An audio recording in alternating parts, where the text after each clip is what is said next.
My name is Brian. I cover the south half of Unit,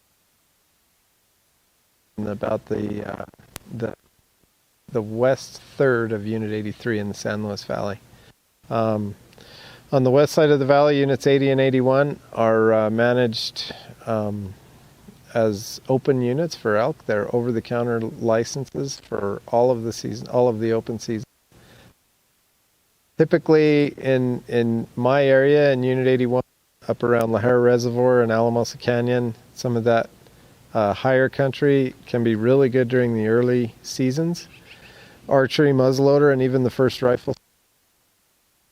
The prevalence of, or the success rate, I guess, tends to go down quite a bit because the number of hunters tends to go up.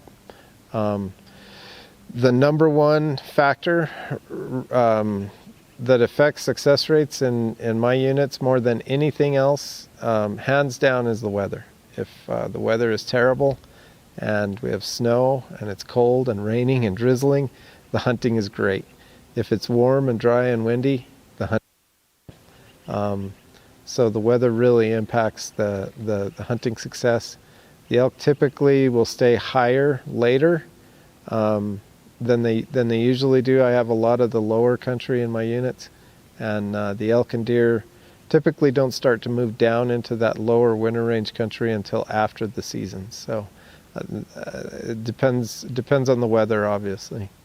On the east side of my district, I cover the west side of Unit 83, which is along the Rio Grande, and except for one state wildlife area. It's about 17,000 acres, San Luis Hills State Wildlife Area. And typically we don't get elk in there until well after the seasons, although every now and then there will be isolated little groups of elk that move in.